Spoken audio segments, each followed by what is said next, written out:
Shout it. We sing and shout it. You are good. Come on, church. Let's say it one more time.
shouting.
Good morning. Hindi po ako mag-preach.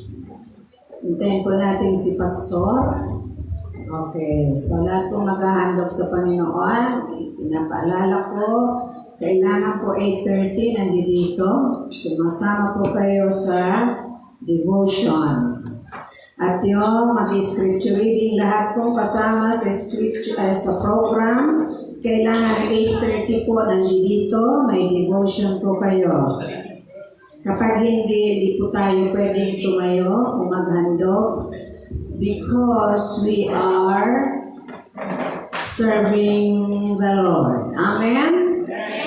Amen. So, inuulit ko po, lahat ng maghahandog, lahat ng tatayo sa harapan, mga musicians, worship leaders, scripture reader, kailangan 8:30, nandito na kayo for your devotion.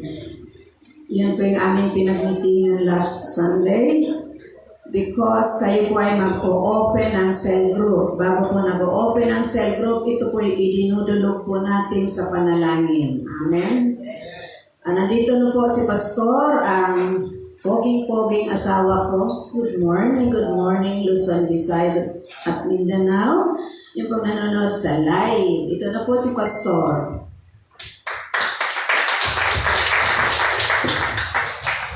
Hindi naman pogi ba? Sinaturo lang yun. Baka hindi sila maniwala. Joke lang yun. Joke. Praise the Lord. Isa po malakas na palakpak sa Panginoon. Pito po tayong tumayo para po sa pagbasa ng salita po ng Panginoon.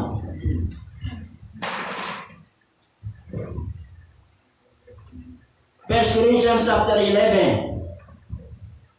Ito po ay pamilya sa atin. Begin verse 23. Sabi po dito, for I received from the Lord what I also passed on to you. The Lord Jesus, on the night he was betrayed, took bread, and when he had given thanks, he broke it and said, this is my body which is for you. Do this in remembrance of me. Verse 25, in the same way, after supper, he took the cup, saying, this cup is the new covenant in my blood. Do this whenever you drink it in remembrance of me. For whenever you eat this bread and drink this cup, you proclaim the Lord's death until He comes. Tayo po'y manalangin.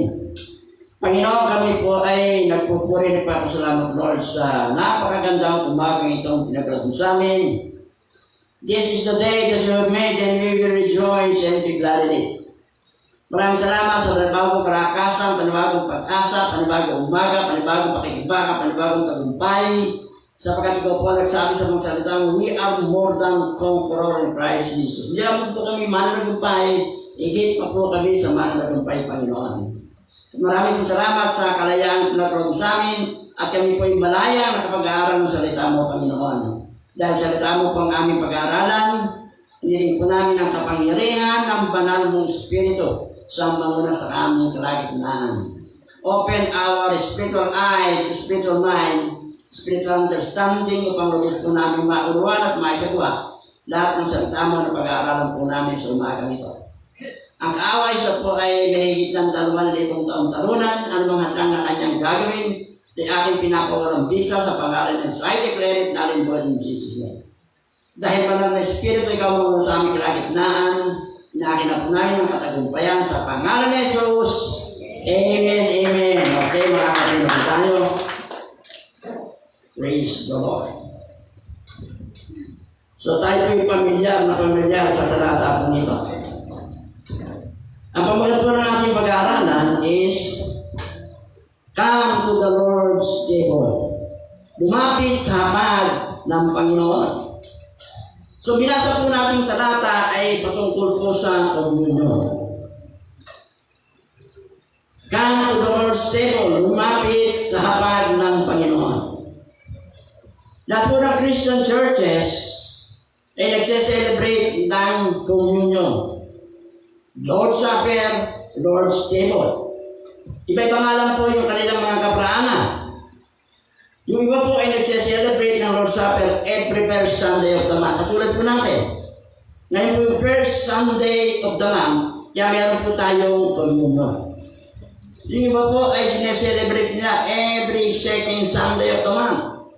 Yung iba naman every third Sunday of the month. Yung iba naman every fourth Sunday of the month. Yung iba naman every Sunday. Ginagawa po na nagseselebrate po sila ng the Lord's Supper or yung communion. Diyan po ma'am, bagamat iba-iba po yung araw, iba ang kaparaanan, meron po silang one thing in common. Ngunit sa bagay mayroon silang lahat ay ang mesa, meron po natin ang communion table. Iba-ibang araw, iba-ibang panahon, pero lahat po sila meron communion table. Yan po tayo, meron tayong communion table. Bagamat iba-iba po ang size, mga sukat, iba-iba po yung disenyo, iba po yung dekorasyon, pero lahat po ay merong communion table. Amen. Maaaring po tayong magtaka, ano po ba kahalagahan ng table na kahawak ng elements of communion, the bread and the cup? Ano po ba kahalagahan ng table? Bakit meron pong table? It is significant because a table is a place we gather together, open to share a meal. Sapagkat ang lamesa o mesa, ito po yung lugar kung saan tayo po nagsasama-sama together. Pag tayo po kakain, ang musal, ang halina po na, sino po dito yung pag nakain ka, wala ka lamesa? Diba? Lakuan po tayo may lamesa, diba may mesa? So doon po tayo kumakain, nagagather together pamilya para po tayo kumain. Napakaganda pong alalahanin na the first communion took place around a table, in particular a dinner table. Kaya ito po tinawag sa Bible, sa 1 Corinthians chapter 11:20, ito po tinawag the Lord's Supper. Sa 1 Corinthians 11:20, ang tawag po dyan ay the Lord's Supper. Sa 1 Corinthians chapter 10 verse 21, ito po tinawag na the Lord's Table. Sabi po dyan, no? For any is the Lord's Table sa ibang translation. In 1 Corinthians 11:20.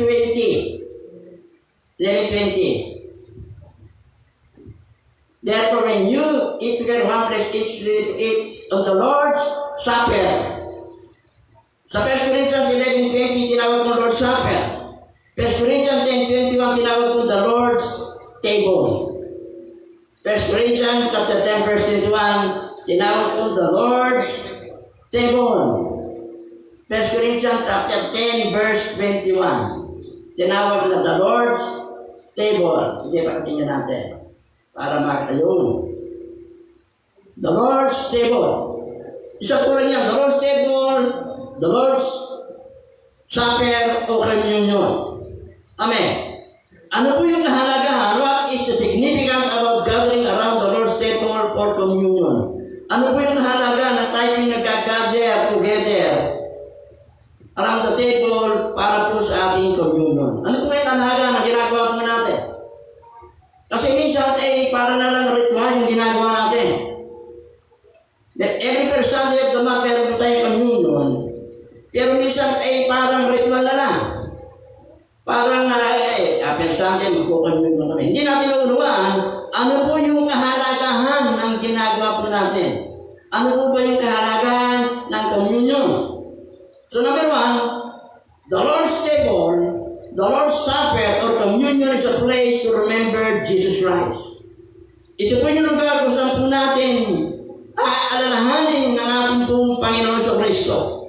The Lord's Table is the first and foremost place to remember Jesus. Nung ating pong Panginoon Kristo ay nakupo around the table with His disciple, nung ibinigay niya po yung tinapay at yung pong saro, sinabi po niya, do this in remembrance of me. 2 beses po niyang sinabi. Do this in remembrance of me. Sa verse 24 and verse 25. Nung binigay niya po yung tinapay, sabi niya, do this in remembrance of me. Nung inibigay naman ng saro, do this in remembrance of me. Gawin ito bilang pag-alala sa akin. So kapag tayo pinag-take ng communion, ng tinapay, ng katas ng kubas, ginagawa po natin bilang pag-alala sa ating pong Panginoon sa Kristo. It is significant. It is simple. Simple lamang po. Simple lamang po. Short and simple. When we take communion, we think of Jesus Christ. He is our focus. He is our reason for being here. We remember Jesus Christ. Pag tayo na communion, siya po yung sentro ng ginagawa po natin. There are three things in particular na kinakailangan po natin isipin habang inaalala po natin si Jesus Christ sa Lord's table, sa ating pong communion. Ano po yung una? Remember His suffering. Alalahanin po natin yung kanyang pagdurusa. 1 Corinthians chapter 11, verse 23 and verse 24. For I received from the Lord what I also passed on to you. The Lord Jesus, on the night He was betrayed, took bread, and when He had given thanks, He broke it and said, "This is my body which is for you. Do this in remembrance of me." Yung pong breaking of bread ay napakahalaga po sa communion. Breaking of bread. Matapos pong pinagpirapiraso ni Jesus Christ ang tinapay, ito po ang sinabi niya, "This is my body which is for you." Matapos po niyang pagpirapirasahin yung tinapay, ito tinapay natin, pinagpirapirasahin natin yan eh. Matapos po niyang pinagpirapirasahin yung tinapay, tsaka sinabi, "This is my body, this is for you. This is my body which is for you." Ito ang aking katawan na para sa inyo. So hindi lamang po basta bread, broken bread. Ulitin natin. Hindi lang po ito bread, but a broken bread that represent Christ's suffering in His body. Hindi lang po bread, broken bread. Pinagtrapas yung tinapay, ito po yung nagre-represent ng pagdurusa ni Kristo sa kanyang physical body, sa kanyang physical na katawan. Amen. As we take bread that has been broken, we should remember Jesus Christ's suffering. We should especially His physical suffering in His body. Sino po nakapanood ng Passion of the Christ? Sino po nakapanood? Pag pinanood po natin Passion of the Christ, miski pinanood mo ng unang beses, dalawang beses, tatlong beses, hindi ka pwedeng hindi iiyak. Noong una ko napanood, nagulgul ako eh. Kasi habang ang ating pong bansa Kristo ay hinahampas ng bakal na mayroong tulis-tulis, ahagupin niyo po siya, tatama sa kanyang katawang babaon, paghigit po ng bakal, may kasamang dugo, may kasamang laman. Mula-mula po yung katawan ng ating bansa Kristo, yung po yung suffering na naranasan po niya. Amen. Dapat din po natin alalahanin yung agony of prayer in the Garden of Gethsemane.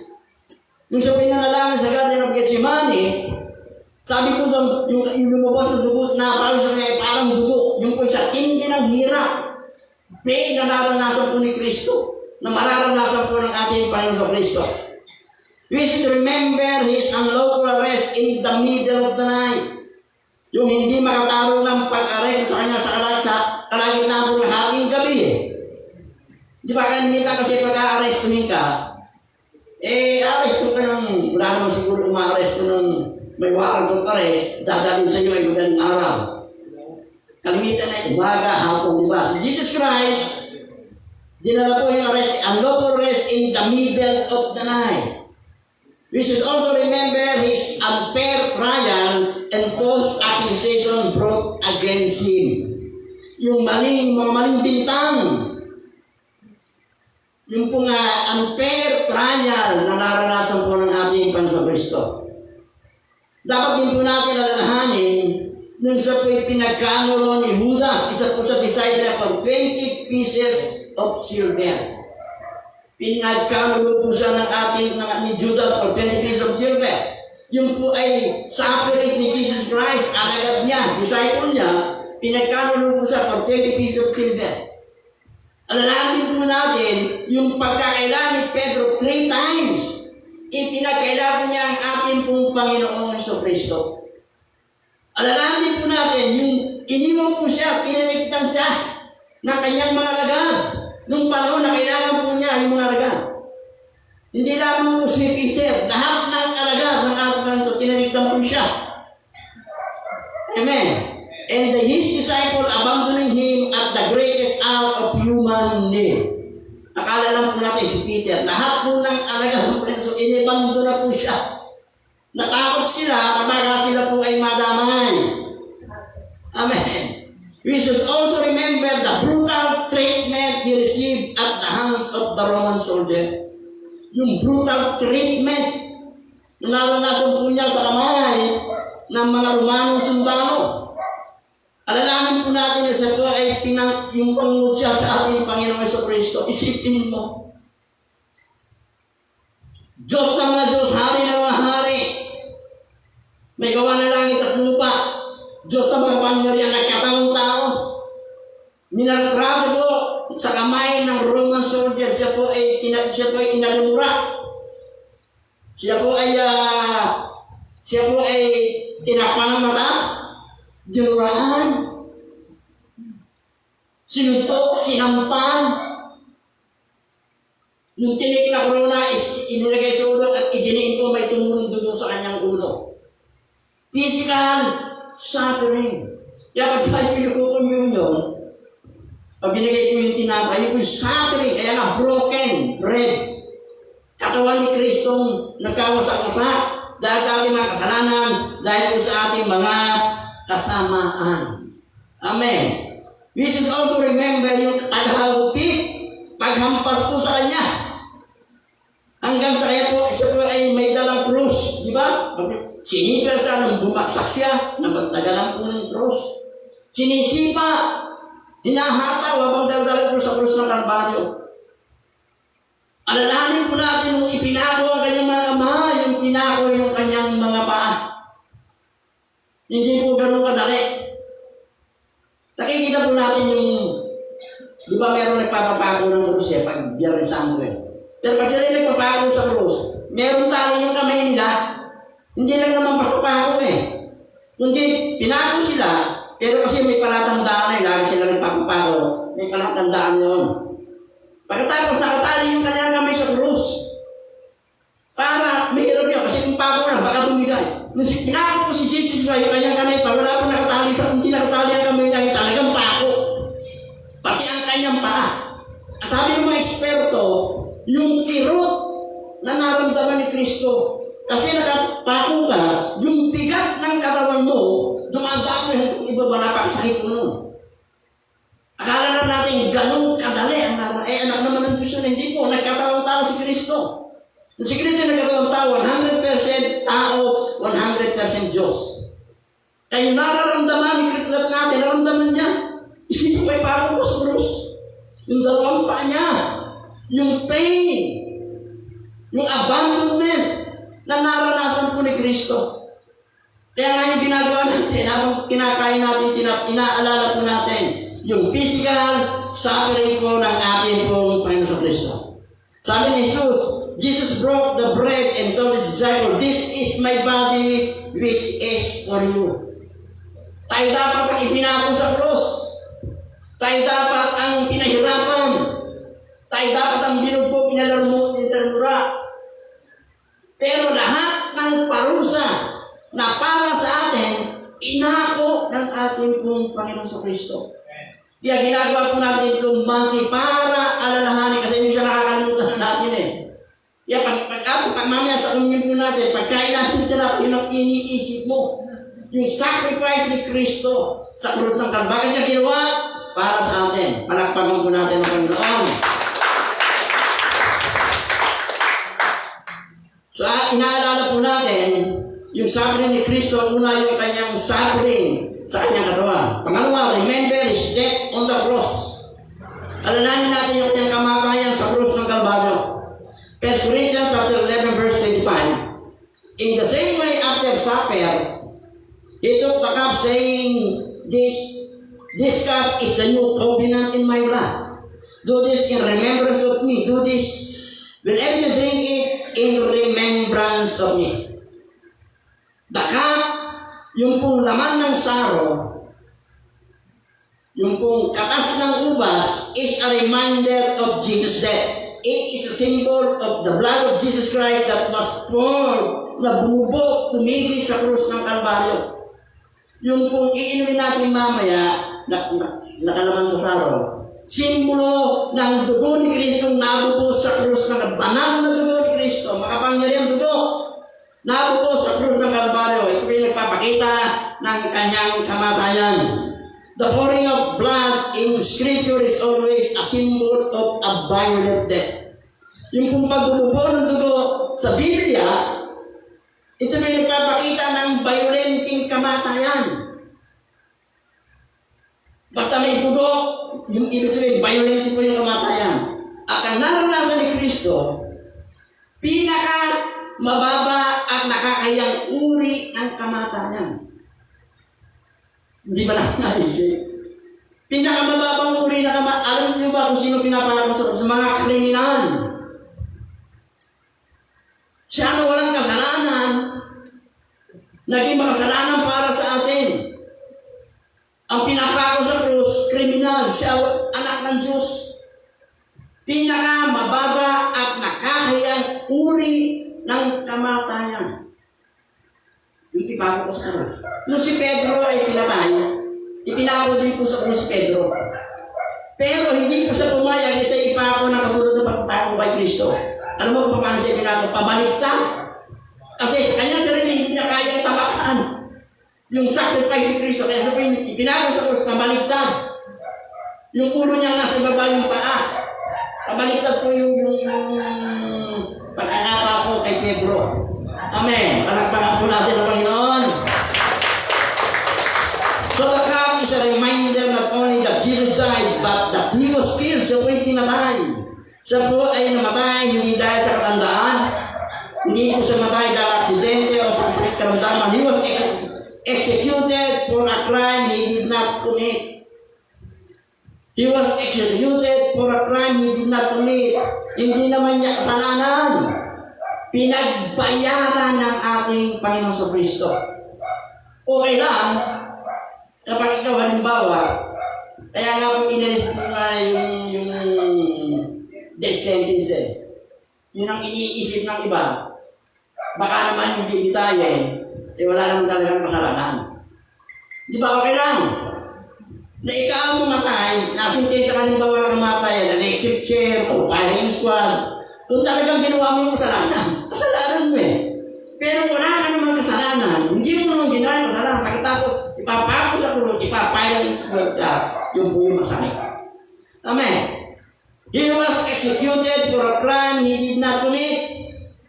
He was killed in one of the most brutal and painful methods known to man. Sa pinatay, sa one of the most brutal, painful method known to man. Yung po sila yung pinaka-painful, brutal na kamatayan, yung ipako ka sa krus. Sabi po ni Charles Spurgeon, sabi po niya, Jesus Christ experienced nerve damage from the nail, hunger, exhaustion, and slow suffocation upon the cross. Ulit po na sabi po ni Charles Spurgeon. Jesus Christ experienced nerve damage from the nails, hunger, exhaustion, and slow suffocation upon the cross. The cup is a reminder of all this. As we take the cup is to remember Jesus' death upon the cross. Pag kinain po natin tinapay, inaalala natin yung suffering ni Kristo sa katawan. Sa pag-inom po natin mamaya ng laman ng sara, iniisip po natin yung kamatayan ni Kristo, yung dugo ni Kristo na nabubos sa krus ng Kalbaryo, na nagpapakita po ng kamatayan ng ating pong Panginoong Jesucristo. Palakpakan po natin ang Panginoon. Pangatlong bagay na dapat po natin alalahanin kapag tayo nag-take ng communion, hindi lang yung suffering ni Kristo sa body, hindi lang yung kamatayan. We should remember why Jesus did it. Dapat po natin alalahanin bakit ito ginawa ni Jesus. We should remember why Jesus suffered and died on the cross. He did it for us. Ginawa po ito ng Panginoon para sa atin. Sa ating mga rebelde. Sa ating mga makasalanan. Sabi ko ng Romans 5, God demonstrate His own love for us that we are still sinners. Christ died for us. Nung namatay si Kristo sa atin, nung tayo mga makasalanan pa. Amen. Hindi nung tayo mabubuting tao na. Namatay si Kristo sa mga rebelde, sa mga pasaway, mga makasalanan. Ginawa niya ito para sa atin. Amen. Sa Matthew chapter 26, verse 28, kung sabi ni Jesus, this is yung binigay niya po yung sa akin. This is my blood of the covenant, which poured out for many for the forgiveness of sins. Jesus did not go unwillingly to the cross, but willingly. Nung siya po'y nagpunta sa krus ng Kalbaryo, hindi po siya napilitan lang. Kusang loob. He was born to die. Alam mo niya? Nagkatawang tao siya to die for us. Alam niya po yung suffering na kanya po nararanasan. Kaya matatanda po natin sa suffering na nanalangin sa Garden of Gethsemane. Di ba sabi niya, or 3 times, Lord, kung maaari, alisin mo sa akin ang saro ng paghihirap na ito. 3 beses. Nung sa Kristo na nanalangin sa Garden of Gethsemane, doon po umiral yung kanyang pagiging tao. Nagkataon tao siya, 100% tao. Bilang tao, ang panalangin niya, Ama, kung maaari alisin mo sa akin yung paghihirap ng sarong ito. Gayun pa man, hindi ang kalooban ko, kundi ang kalooban mo ang masunod. Amen. He was born to die. Kaya sabi ni Jesus, this is my, Matthew 26:28, this is my blood of the covenant, which pour out for many for the forgiveness of sin. Jesus did not go unwillingly to the cross, but willingly. Hindi siya namatay na isa pong martir. He did not just die a martyr death. He went to the cross for a purpose. He went there to die in our place so that our sin might be forgiven. Siya nagpunta sa cross willingly with a purpose to die in our place so that our sin might be forgiven. Tayo na dapat yung ipapos sa cross eh. Kasalanan dapat natin pagbayaran, inako po ng ating Panginoon Jesucristo. Amen. Isaiah chapter 53, verse 6. May naalala lang po. Sabi dyan, we all went astray like sheep. We all have turned in our way. And the Lord has punished him for the iniquity of his own. Yung parusa, pag binasa mo sa yung parusa na para sa atin, inako po ng ating Panginoong Jesucristo. Amen. He went on the cross for a purpose. He went there to die in our place so that our sin might be forgiven. Amen. So sa pag-take po natin ang communion mamaya, we remember the suffering of Jesus Christ on the body. We remember His death on the cross. And we remember kung bakit ito ginawa ng ating pong Panginoong Jesucristo. So the Lord's table is a place to remember Jesus. Romans number 2. The Lord's table is a place to celebrate God's forgiveness and grace. Ito po ay celebration para po sa kapatawaran ng ating mga kasalanan, pagpapatawad at yung biyaya ng Diyos na ating pong naranasan. Thank God for the forgiveness of our sin.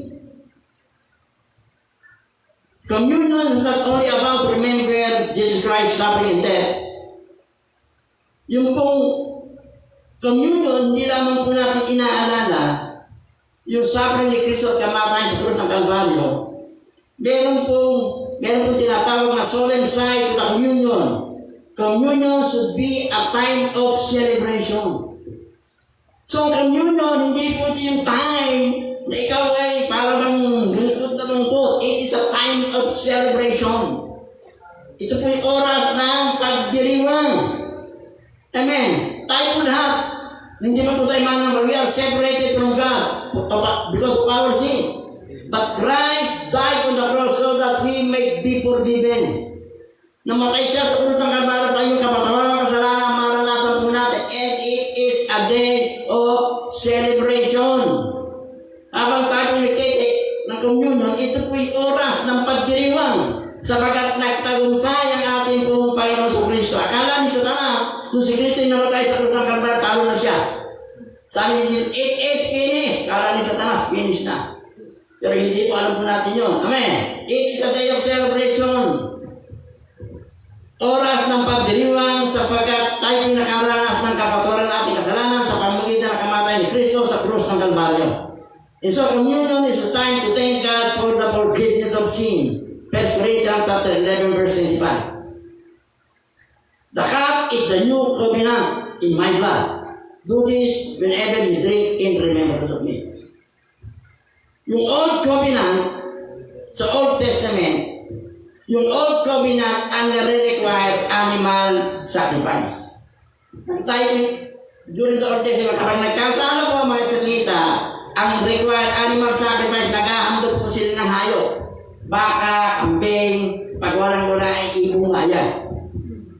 Meron pong animal sacrifice para po lang mapagtakpan yung kanilang kasalanan. Maraming pagkakaiba. Animal sacrifice, ginagawa, hindi para patawarin, mabura. Kundi para pagtakpan yung kanilang kasalanan. Iba yung ginawa po ng ating sa Kristo. But God made a new covenant with us in Jesus Christ. Jesus was the final sacrifice for sin, and whoever puts their faith in Him is forgiven. Sa po yung final sacrifice. Hindi po lagi siyang sinasar, final sacrifice for the forgiveness of sin. Lahat ng kasalanan po natin. Past, present, and future sin, dinala po ni Kristo sa krus ng Kalbaryo. Yung kasalanan po natin yung nakaraan, kasama po yun sa dinala ni Kristo sa krus ng Kalbaryo. Yung kasalanan po natin in the present, yung nagagawa po natin kasalanan ngayon, kasama na po sa krus ng Kalbaryo. Nasa Kristo na pa ako. Yung kasalanan hindi pa natin nagagawa, kasama po yun sa krus ng Kalbaryo. All our sin, past, present, and future, dinala po ni Kristo. Hindi pa natin gagawa yung kasalanan, pinatawad na tayo. Kasama yun ni kinamatay ni Kristo. Pero hindi naman ibig sabihin na hindi na tayo hihingi ng takay. Pinatawad na ako, past and present, future, sin. Dapat rin po tayo humingi ng kasalanan. Pero lahat ng kasalanan natin, past, present, and future, nung namatay si Kristo sa krus ng Kalbaryo, dinala po lahat yan. Amen po ba? Palakpakan po natin ang Panginoon. Jesus was the final sacrifice for sin, and whoever puts their faith in Him is forgiven. So dapat po tayo magpasalamat sa God the Father dahil sa kanyang dakilang pag-ibig nung isinubo niya si Kristo dito sa lupa. Dapat po tayo magpasalamat kay Jesus Christ, ang anak ng Diyos, na kanya pong inilay down ang kanyang buhay para sa atin. Dapat po tayo magpasalamat sa banal na Espiritu ng Diyos, Espiritu Santo, dahil siya'y naparito sa atin at linis mo ang lahat ng ating mga kasalanan. Thank God for the forgiveness of sin. Kaya po ang communion is a time of celebration. Hindi po yung time. Inaalala po natin yung suffering, yung kanyang kamatayan, pero hindi natin inaalala para po tayo ay malungkot. Hindi natin inaalala para tayo inaalala lang natin. Hindi para magdalamhati tayo, para malungkot tayo, because communion is a time of celebration. Tagumpay nga namatay siya sa krus ng Kalbaryo, muling nabuhay. Hindi naman siya nanatiling patay muling nabuhay. Amen. A day of celebration. Palakpakan po natin ang Panginoon.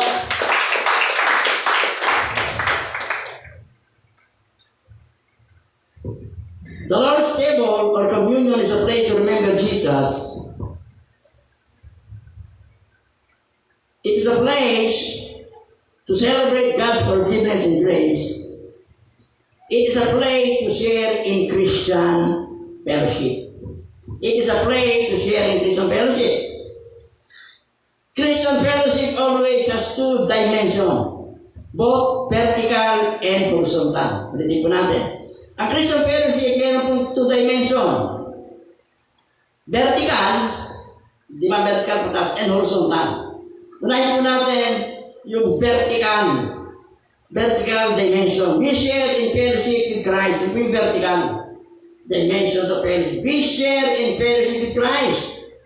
There is a reason why we actually eat the bread and drink the cup. Meron dahilan kung bakit natin kinakain yung tinapay at iniinom yung laman ng saro. Kung yung Lord's Supper or Communion, ay ito lang po ay para alalahanin si Kristo, alalahanin yung kanyang pagdurusa, alalahanin yung kanyang kamatayan, alalahanin kung bakit niya ginawa, at ito po ay panahon ng pagdiriwang, di sana hindi na natin kinain yung tinapay at ininom yung laman ng saro. Dapat inilagong na lang natin yung tinapay at saro, pinagpinapersin ito bilang alala sa kanya pong pagdurusa, ibubuo natin yung laman ng saro bilang pag-alala doon sa kamatayan ni Kristo. Amen. Pero hindi po ganoon sabi ni Jesus Christ. Ang sabi po ni Kristo, eat the bread and drink the cup. Ang sabi ni Jesus Christ. We should break the bread to symbolize Christ's suffering and pour out the cup to symbolize the death.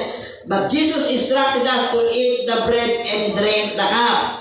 Because in partaking the Lord's Supper, we share in fellowship with Jesus Christ. Nakikibahagi po tayo sa ating Panginoon Kristo. As the food and drink nourish us physically, so Christ nourishes us spiritually.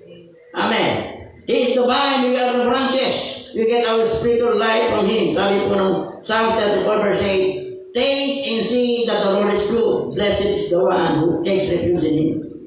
1 Peter chapter 2 verse 23, like a newborn babe crave pure spiritual meat, so that by it you may grow up in your salvation. Now that you have tasted that the Lord is good. Amen. Taste that the Lord is good. Not physically, but experience the fellowship of Christ. Kapag at nakita po natin sa mabuti at tayo po yung nagtitake ng communion. Nakikipag-fellowship po tayo sa Kanya. Nakikisama po tayo sa Kanya. Amen. Palakpakan po natin ang Panginoon. Meron pong 3 basic views on how we share in fellowship with Christ through the Lord's Supper. Meron pong 3 pananaw. Pag kinakain po natin yung tinapay at iniinom po natin yung laman ng saro. Meron pong 3 view. Sa 3 view babanggitin po natin,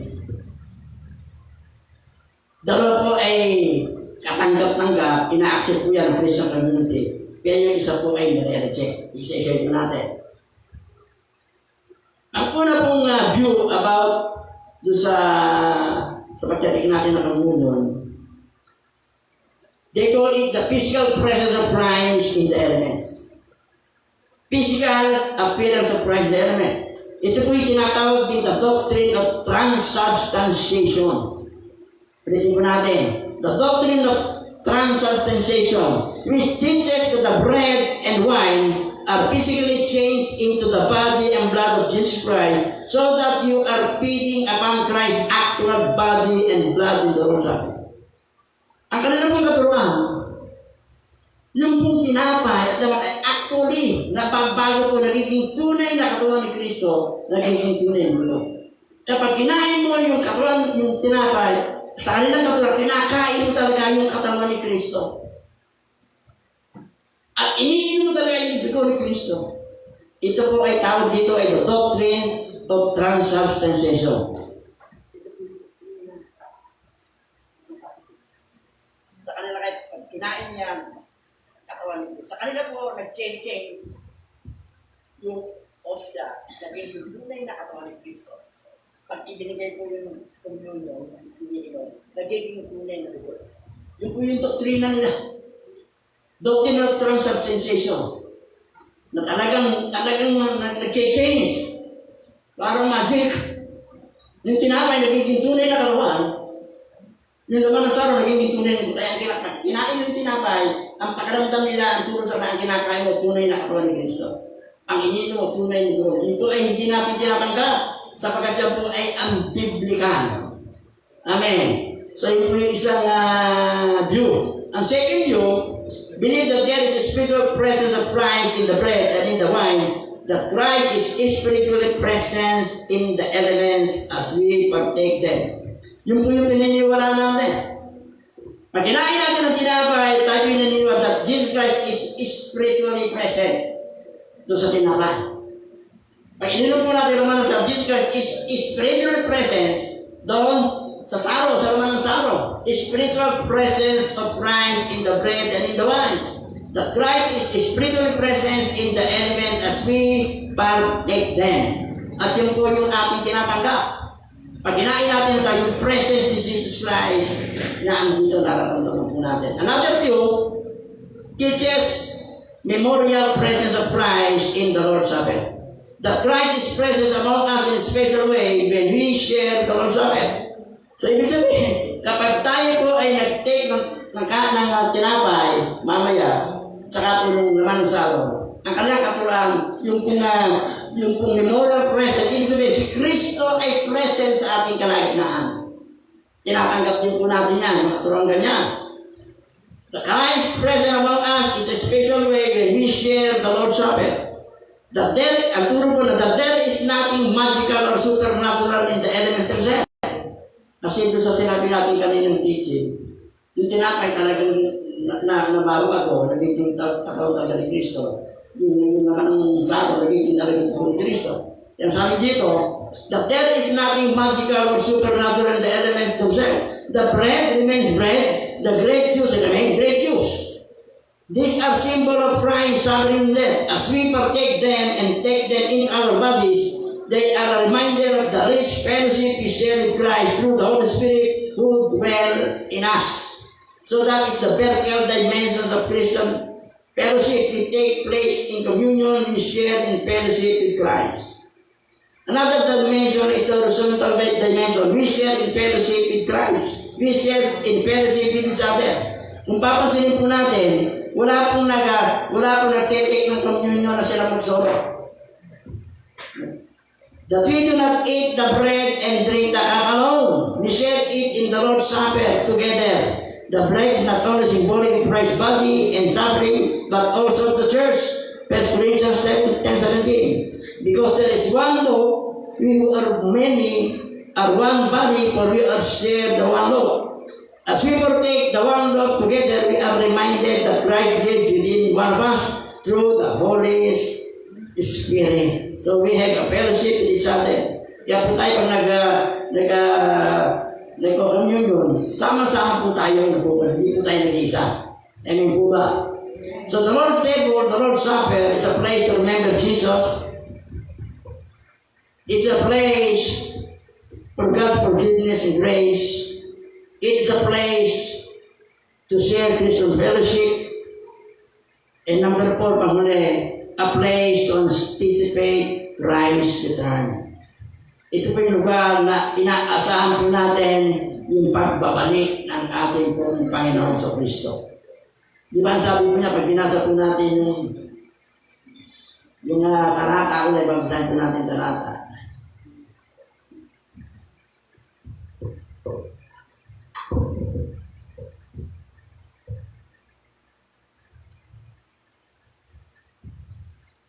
Verse 26, for whenever you eat this bread and drink this cup, you proclaim the Lord that until He comes. So it is a place to anticipate Christ's return. Jesus Christ proclaimed the coming of God's kingdom. When Jesus Christ shared the Lord's Supper with His disciples, He told them, Luke chapter 22, verse 18, for I tell you, I will not drink again from the fruit of the vine until the kingdom of God comes. Jesus Christ proclaimed the coming of God's kingdom. In one sense, the kingdom of God arrived when Jesus Christ arrived in our life more than 2,000 years ago. But that was just the beginning. God's kingdom continues to advance in the world through the Holy Spirit in the church and the life of every believer. But the kingdom of God will come in fullness until Christ return and make all things right. So yung kingdom of God, dumating yung si Kristo na parito at yun po ay nagpapatuloy sa buhay ng simbahan, sa buhay po ng bawat mananampalataya. The kingdom of God is within us. Naalala ko po, Luke 17:21. Yung tama yung pagkaalala ko. Anak ni Luke 17:21. Yung kingdom of God is within us. Ayan. No one will say, look here or there, for you see the kingdom of God is among you. The kingdom of God is within us. Yung current Diyos na sa atin po, nitinggap natin si Kristo as Lord and personal Savior. The kingdom of God is within us. Amen. We proclaim the Lord's death until He comes. 1 Corinthians 11:26. Whenever you eat the bread and drink this cup, you proclaim the Lord's death until He comes. Kaya pag tayo pinagtitik ng communion, ating pong inaalala, hindi lang yung suffering ni Jesus Christ sa katawan, hindi lang yung kamatay sa krus ng Kalbaryo, hindi na kung bakit niya ginawa. Inaalala natin, ina-anticipate natin yung pagbabalik po ng ating pong Panginoong Jesucristo. Whoever eat the bread and drink this cup, you proclaim the Lord's death until He come. Amen. So the Lord's Supper or communion not only looks backward in history to Christ and the cross, it also looks forward to when Christ will return. Na muli pong babalik ang ating pong Panginoong Jesucristo. He is coming very, very soon. Ito po yung panahon na bilang mga mananampalataya ay talagang ayusin po natin. Kasi nalalapit na lahat ng palatandaan sa pagbabalik ni Kristo ay ito po yung unti-unti na nagaganap na nasusulat po sa Bible. Amen. We remember Jesus and what He has done for us. And we look forward to Jesus and His coming. He is coming very, very soon. Come to the Lord's table. The Lord's table is a place to remember Jesus, His suffering, His death, when He did it. It's a place to celebrate for God's forgiveness and grace, a place to share in Christian fellowship, and it is a place to anticipate in Christ's return. So sa ating pong pag-take ng communion, ngayon, yun po yung ating aalalahanin. Kasi minsan, katulad sinabi natin, parang isang ritual na lang eh. Yung pong ginagawa natin, ganun po kasagrado. Abang tayo mag-take ng communion, inaalala po natin. Habang kinakain natin, inaalala po natin yung kanyang sakripisyo. At yung sakripisyo ni Kristo, hindi po ganun kadali. Yung pain na kanya po naranasan. Yung kamatay, pinakamababang uri ng kamatayan. Pinaka-brutal na uri ng kamatayan. Bakit niya po ginawa? Para sa atin. Tayo dapat ang ipinako sa krus. Tayo dapat ang pinurusa. Pero sa halip, lahat ng parusa para sa atin, inako po natin mga Yesus Kristo. Si Kristo po yung nagkatawang tao para sa atin. Nagdusa naman tayo sa krus ng Kalbaryo para sa atin. Siya po ay inilibing para sa atin. Sa pangatlong araw, siya po yung muling nabuhay para sa atin. At pagkatapos, siya po ay umakyat sa kanan ng trono ng Diyos para sa atin. At muling babalik para sa atin. Ibig sabihin, lahat ng ginawa ng ating Panginoon Kristo, mula nung siya'y nagkatawang tao, lahat po yan ay ginawa niya para sa iyo. Para sa ating lahat. Para sa kaligtasan po natin. Ang dalangin naman po natin, gawin natin sarili natin talagang yung bang na hindi naman maging karapat dapat tayo sa sakripisyo kung ginawa ng ating Panginoon Kristo. Tayo po natin tumayo.